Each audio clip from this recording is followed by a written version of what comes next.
Hey y'all, welcome back to my video.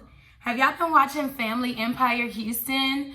The new Houston show on OWN. I think it's produced by Carlos King. Let's talk about it. I caught up now. I only saw 1 through 4. I heard a rumor that 5 episodes was released. However, I could not find it. So I'm just gonna recap episode 1 through 4. This is season 1. You meet the family, they eating and all that, and they discussing like the family tree. You learn that Nicole and Lakeisha have some sort of tiff behind the daddy. They all pay homage to the grandparents.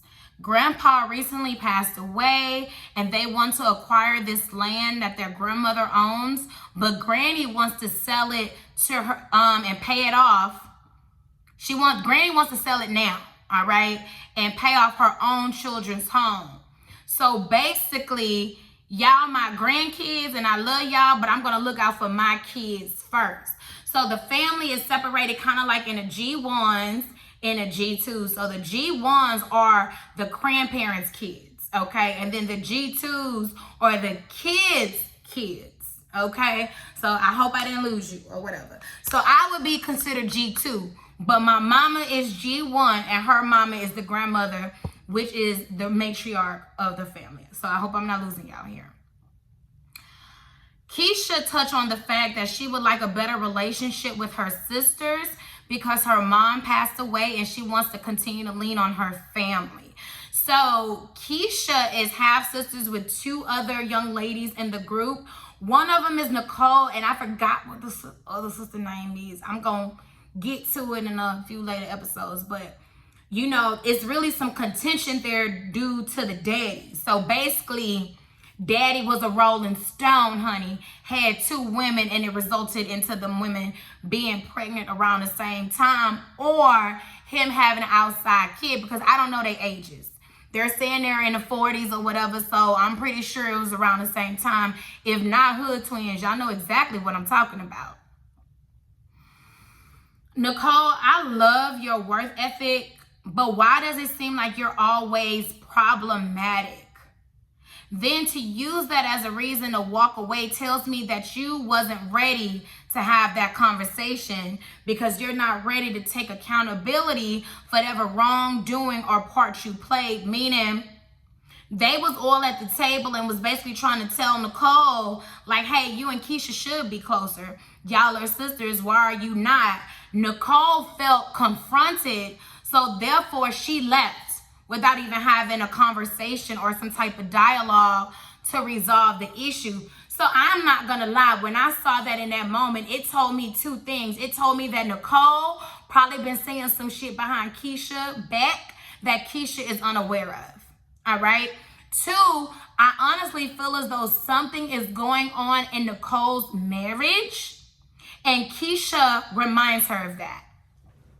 Because Keisha said they was close growing up. They just started drifting apart like recently in later years.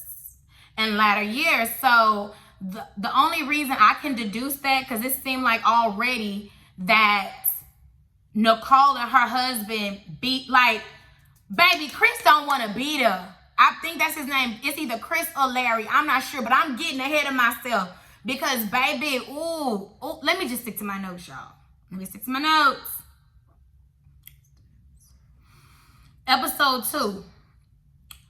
This is what I was talking about. Nicole, why it seem like your husband don't like you? What's going on with Larry? That's his name, Larry, not Chris. I'm sorry. Chris is the other husband, the photographer. I'm sorry. Larry, you seem like you don't even want to be home with your wife. You seem like you so bothered, you so inconvenient, you don't even want to be there. It's lackluster, no energy, none at all. It's given, I'm here for a check, that's it. I'm here so I ain't got to hear her mouth, that's it. I'm here to keep up with appearance, but she already know what the fuck it is. That's what it's given. That's exactly what it's given. Y'all can't even agree on where the issue started with y'all marriage. Even in the confessionals. Y'all seem so cold and distant, and I'm sorry because I know that sucks. I've been there with my own current husband, all right? Walking around walking around the house and this chilly motherfucker like, Ain't even talking, ain't even speaking, ain't even seeing. I don't even see you. Ain't cooking, ain't cleaning. It is basically roommate styles up in her. And y'all are giving me very much that. Very much that. Seeing the G1s meet up and talking was very funny. It reminds me of my family. Keisha and Nicole also meet up to have a talk regarding their strained relationship. They was good growing up. And they was twin. Okay, so they was hood twins like I suspected. Meaning they moms was pregnant at the same time. They find common ground, and I hope they continue to work on building a better relationship. Chris, I am with you. Take your talent and step, especially if they don't appreciate you. That stretch session that they did, baby, when they was stretching and the oohing and the ahhing, that looked so amazing. I would love that. When they talked about the money and was asking, do y'all do shared accounts or what? If they do share accounts, listen, I believe every woman is taught to have a cookie jar. However, I have both. I have my own account, plus I have one that me and my husband share, which is only for the bills. So I have my own personal checking, my own personal savings, and then collectively, we have a checking account where we just put our bill money in, all right? And that just comes out the bill account. He has his own separate checking and his own separate savings. That works for us. Do whatever works for you and your family, all right? Episode 3, the G2s really want this property. Nicole discussed having another kid with Larry. Girl, I don't think that's the right move. Y'all, it's been a week now. When are y'all gonna give Chris this contract? Okay? I love Chris' relationship with his son. It is beautiful to see. But I'm with Chris' wife. You need to have sustainable income. Keisha, I also think that's messed up that you told your family one side of things when it comes to an argument that you had with your fiance, Caramel. I've been in that situation and it's not cute.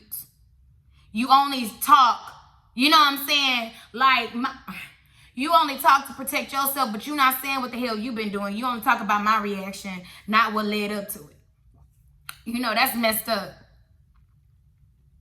It ends with Keisha sending a message to the family in a group chat, basically saying we need to talk and we need to clear some things up. So we get to episode 4. The ladies discuss the elephant in the room. It turns out Aunt Nikki had called Keisha's ex, all right?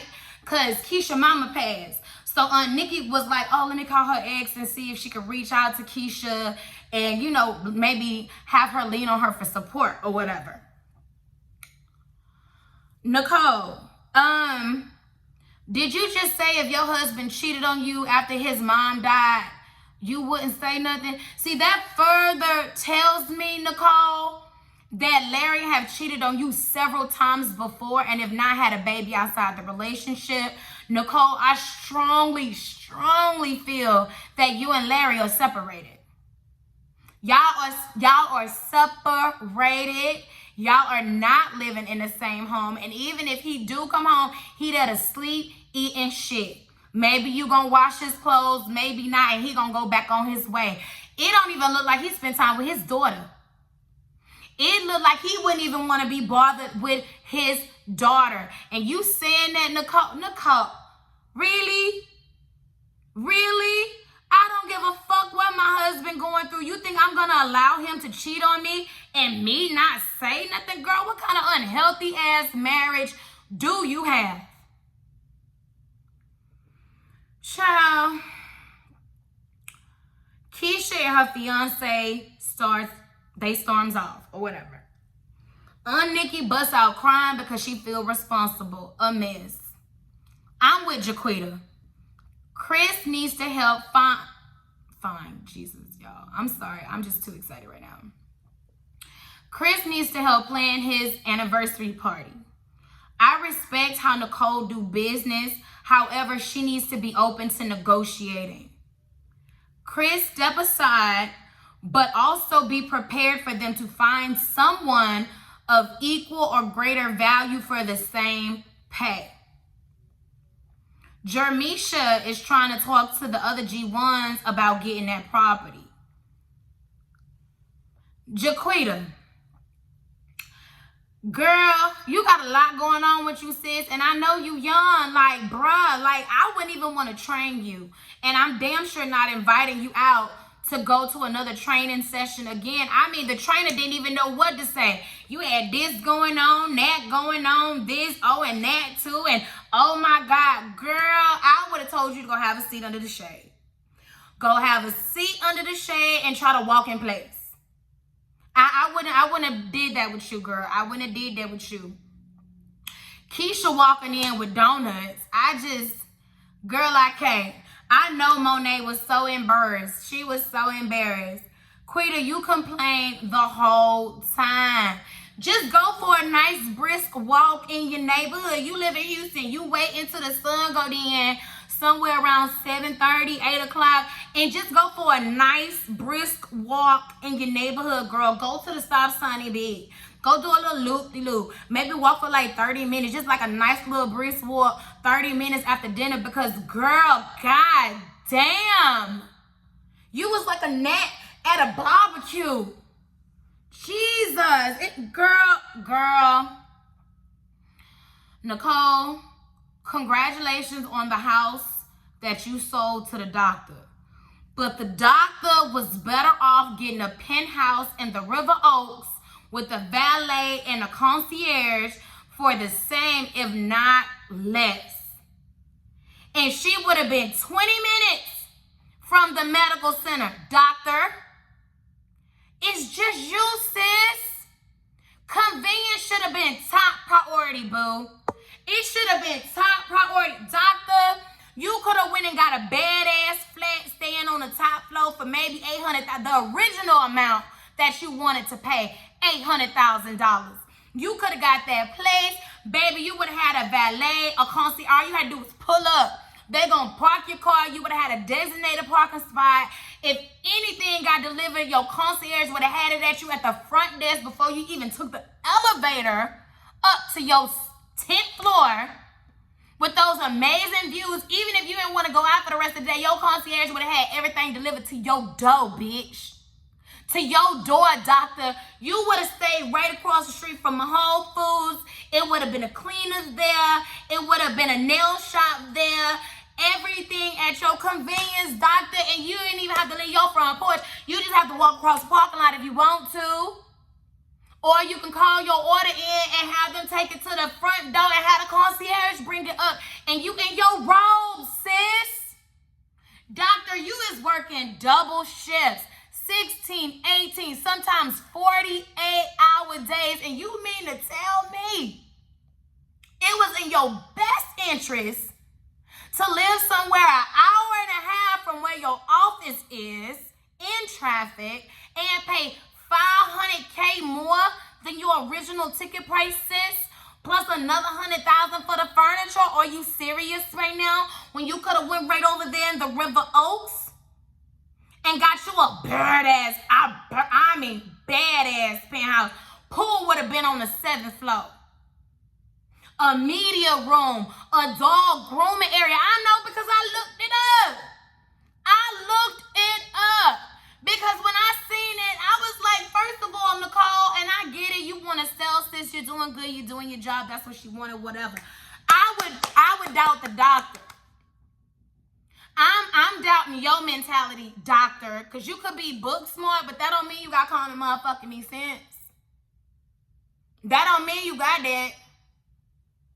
You spending all that money for a house that you barely gonna be at. Lord, I hope you don't fall asleep during the drive there. I hope you don't fall asleep doing surgery. Hell, even if you at work, you might as well, you gonna be in the on-call room. You paying all that money for a house you not gonna be at over 1 point. Moving right along. Quita, I understand your frustration because my husband don't plan shit either. He is not romantic. He not. I love the day-night you plans. And damn, when I say, Quita, we had similar situations with our husbands. My husband was in oil and gas and he got fired. He had to start all over and it wasn't pretty. It was not pretty for us. Thank God for prayer and therapy. Nicole, Jermisha, Chris, and Quita show up for the meeting.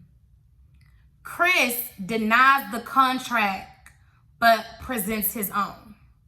Because they finally sent him one. And they basically wanted him to do more work, but for the same pay. And Chris was like, hell no. But this is what I will do. Y'all look it over and y'all let me know. So that's basically the show, y'all. As far as what I saw. Are y'all watching? Are y'all interested in watching it now that I did my review and the recap from episodes 1 through 4? It's basically big family. I want them to focus more on the business side. To be honest, I could really give a shit about the drama. It's too much drama on TV. I want you to show me things I don't know. Show me how to make more money. I don't care what's going on between Nicole and Larry's marriage. I could see it. Ray Charles could see it, baby. Okay?